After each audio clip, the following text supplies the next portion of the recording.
And the question is how to find a good way to organize computation so that we can understand how to program these beasts.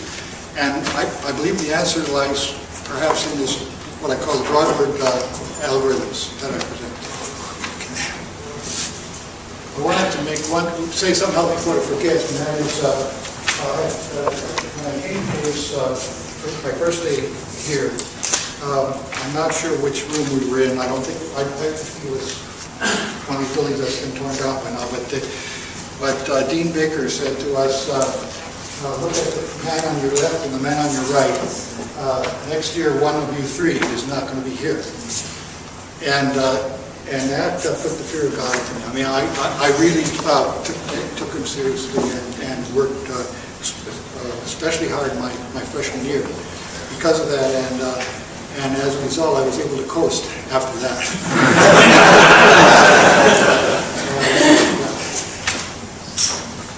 When the 650 was here, where was it exactly? It was exactly first in the statistical innovation of the building of that old main directed building. There was a building in the middle of the campus, and the statisticians were upstairs. They had a punch card. They had a sorting machine. And down in the basement, they had a 650 first came. I don't know. I can see it through the window that they installed this machine. It was the end of my freshman year, and the lights were flashing. It looked kind of fascinating. I was working part-time with the guys upstairs, punching cards and running the sorting machine, and then. So then, once I found the door open, and I could walk in and see the machine, and George Hanem was there. He worked for Fred, and he helped a lot of undergraduates, and he took the two or three of us and explained us the machine language, how this computer worked.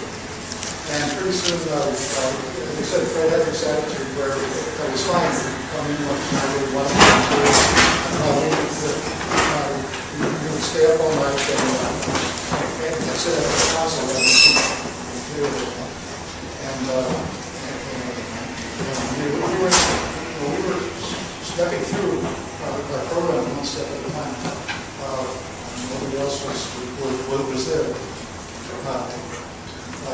Use the machine.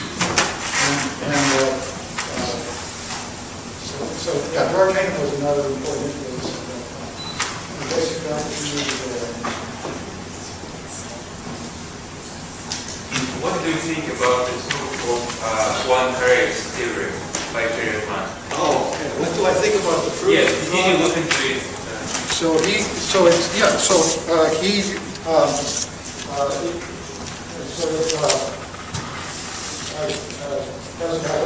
Doesn't like publicity, and but it seems that the ideas that he gave have been checked out by people who know, certainly not me, and it looks like he had this insight in there, and I've had a couple of students who were able to think miles faster, much faster than I am, and can see patterns that mere mortals can't do, and then others eventually learn what makes it tick. Yeah, it seems to be a really magnificent discovery, but for some reason he doesn't like the idea that people would thank him for it. He shuns publicity, so he doesn't accept the prizes that he wants. I don't know. I think prizes are some kind of a motivation in my mind. I mean, when I was young, I liked to enter a contest just because it was a contest. I don't know why. I was in 7th grade, and I I entered a contest run by Milwaukee Candy Company. How many words can you make out of the letters in Ziegler's Giant Bar? And I thought that was fun.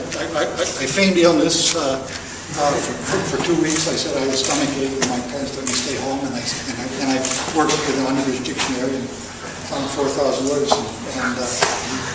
and the judges had only 2,500 words. But anyway, that excited me somehow, and so I don't know. So, but Furman, he just sort of thinks, well, this is amusing, but he doesn't see why he should take over.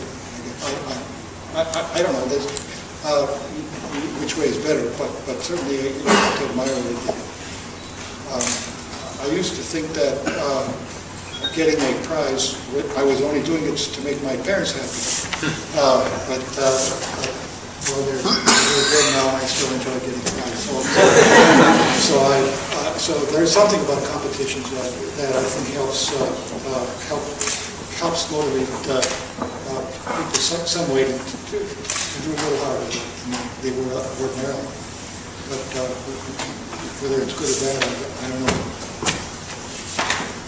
Well, we're coming up on the end of this hour. I have a feeling it could go on a long, long time if Professor Knuth chose to do that, and many, many people would stay. I have one question.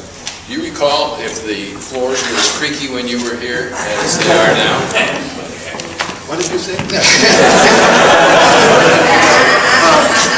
Anyway, we'll bring this to an official close. There is an open house over in EECS that is, I hope all of you know where it is, but I'll tell you in case you don't. Out the door and down to the left at the end of the quad, you'll find the Glennon building on your right. The third floor is the office of the school, and then I think there are a variety of places that people can go to. There's at least 2 lab displays.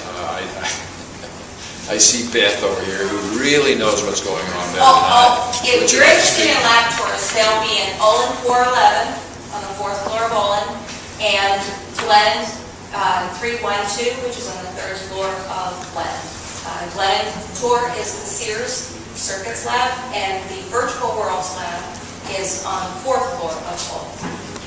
And Olin is at the end of the group of buildings that ends on the other end of Glennon. So you have Glennon, a couple of buildings, and then you're in Olin. So just out the door and across the quad to your left here. Let's thank Dr.